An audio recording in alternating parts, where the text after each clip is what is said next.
Hey everybody, Jake here from Bearded Gear, and I'm going to do this review standing up because I just did the last one sitting down right over here and the bugs are trying to eat me alive. So maybe if I pace around a little bit, it'll work out better. Anyways, I have been filling my life with experiences with the Native 5 ever since I got this knife about a week ago now. I think it might be actually a whole week. It might be 6 days. I don't know. It's been a good few days. And normally I like to make sure I've done at least a week of experience with a knife before I will review it. But in this case, I have used this knife so much and carried it so much that I have no reservations about doing a full review right now. Literally every single day, all day, I've had this knife in my pocket.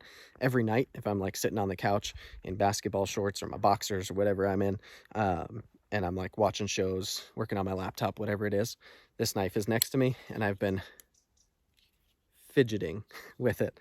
Now let me say right off the bat, if you've been following my little experience with this knife, the main reason why I've never owned a Native 5 or 4 or any Native other than the Lil Native with a compression lock or the Shaman, if you call that a Native. Anyways, the reason why I've never owned a Native 5, let's just simplify it and say that, is because it's a backlock.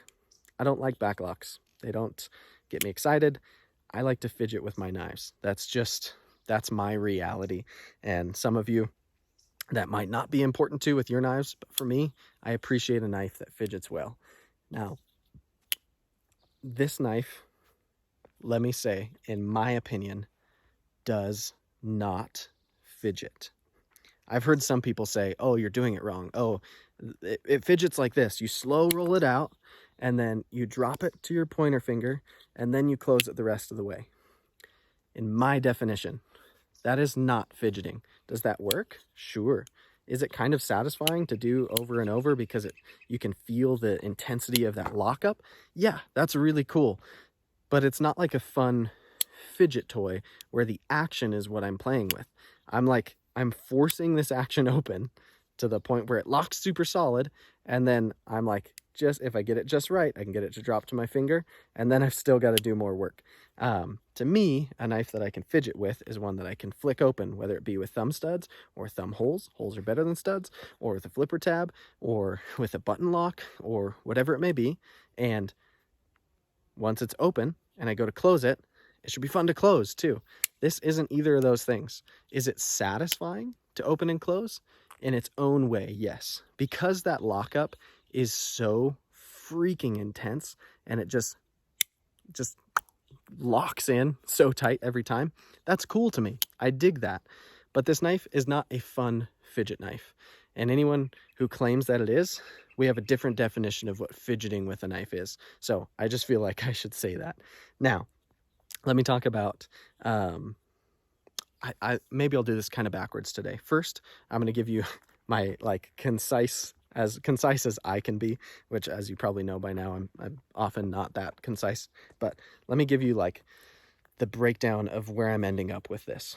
Because this was a trial for me. This was can I make it work with a backlock to the point where I want to keep one and carry one and have it as part of my rotation? The answer to that is yes. This knife particularly is so good that I'm going to forgive that it's a backlock.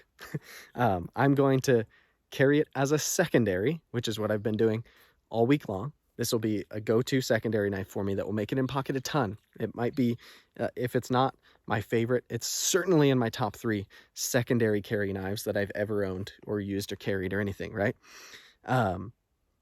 But I'm not hooked on backlocks. It doesn't make me want more backlocks. It doesn't open me up to the world of backlocks. I'm not like, ooh, now I got to try more of them.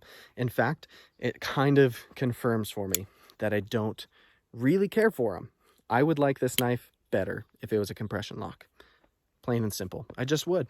If it was a frame lock, like they do those fluted tie, how cool would it be if the lock side was fluted tie and it was a frame lock, and then the show side was fluted carbon, just like this? Ooh, I would love that. That would be so fantastic to me. So, at the end of the day, I wish it wasn't a backlock, but because everything else about this knife is so fantastic, I'm going to forgive it. And I'm going to keep this knife, and I plan on carrying it quite a bit because I genuinely love this knife and the way it performs, the way it feels. So let's go through some of the features that get me to there. Feature number one, backlock. Sucks. Screw it. I don't like the backlock. Its lockup is fantastic. I'll give it that. It's a satisfying sound, and it does lock up better than any folder I've ever owned. The structural integrity, at least on the surface, of what I can feel by checking for blade play, and just how substantially solid it feels when it's in locked position. It feels like a small fixed blade to me. So I'll give it that. This lock is probably superior to a compression lock in a structural sense. But have I ever had a compression lock fail on me? No. Does the tiniest bit of blade play to have a lot of fidget factor make me mad? No, I'm okay with that. So again, if you have a different opinion, that's fine, but just being honest with you here. So the backlock, let's be done talking about that feature. That's the way I feel about it. Now let's talk about everything else. First of all, the hardware. Even the hardware on this Native 5 feels a little bit nicer than most, I don't know if it's focusing on that or me, than most Spyderco factory hardware. It looks, I don't know, like it's got a little bit more attention to detail than other Spyderco factory hardware that I have experienced. The carbon fiber itself, the texture, the fluting, the jazz flute of this carbon fiber is phenomenal. It feels really good. It functions really good. The texture in hand, I like way better than the like grip tapey G10 that comes from Spyderco. This feels worlds nicer. It goes in and out of pocket nicer. It still has a good amount of grip, and it classes it up like crazy. Then probably most importantly on this knife, the blade. This one's S90V, which is a steel I love. Really dig S90V. I realized in my last video, I was like, I think this might be my first, oh, it's a mosquito. This might be my first Spyderco that actually has S90V. And I realized after that like a few sentences before, I had expressed that I've already owned a Spyderco Drunken and a Spyderco Paysan, both of which are in S90V, so I'm an idiot. But this is the first knife I've really been hard using with S90V. I've used this knife a lot. Not enough to get through an edge. Even if this was S30V, it shouldn't be dull by now. But I've really enjoyed it. And the way, I don't know if it's because it's S90V or because it's specific to the Native 5. Gosh, these bugs. Or what. But the sharpness this is the sharpest Golden Colorado Spyderco I've ever gotten out of the box. It's just really well done on the edge. The grinds are fantastic. The grind marks, or I don't know what you would call that. You know what I'm talking about. The grain on the blade, the lines from grinding, the grind lines, the satin shows them super well, and it just looks, every bit of this knife looks and feels so nice to me. Not just for a Spyderco, but in general, this feels like one of the fanciest knives I've ever owned. I love that it's linerless, that inside these are just solid carbon scales. There's no liners nested in there, nothing. Carbon fiber is plenty strong material to do that on, especially the way that this knife is constructed with the backlock phosphor bronze washers. The rigidity, the solid feeling, but still kind of how lightweight it is while being that solid.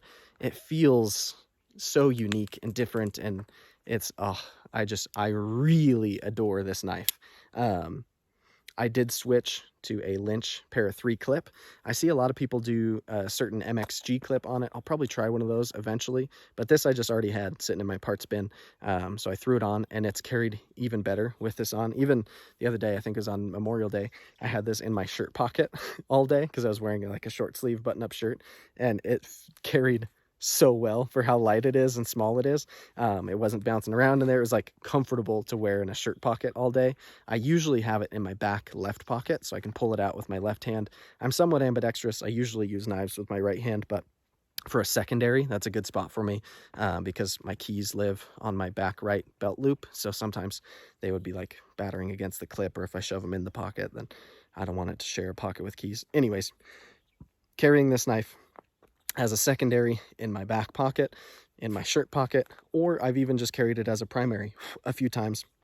If I'm in lightweight shorts and I'm just going out to the trash bin for a minute or something, it's been a great little knife to have in any of those applications. So I genuinely love this thing, and I'm supremely impressed with it. Again, not sold on Backlocks. This doesn't mean that I want to go buy all the Backlock knives. If there's a Backlock knife, however, that comes along that looks incredible for everything other than it being a Backlock, then this has at least proven to me that as long as a knife is good enough in other ways, it doesn't have to be supremely fidgety, and it doesn't have to have a different lock type. I can make do with a Backlock, and I will say it looks nice too on the spine. There's things about it that I think are really cool. So take that all for what it's worth.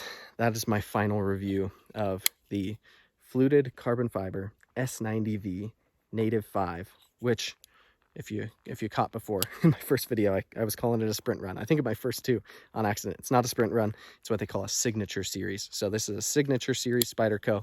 They're still available in a few places. I got mine at Knife Joy, which was awesome. They are one of my preferred retailers for sure. So if you're looking for one of these, Knife Joy has got them, and they're still out there.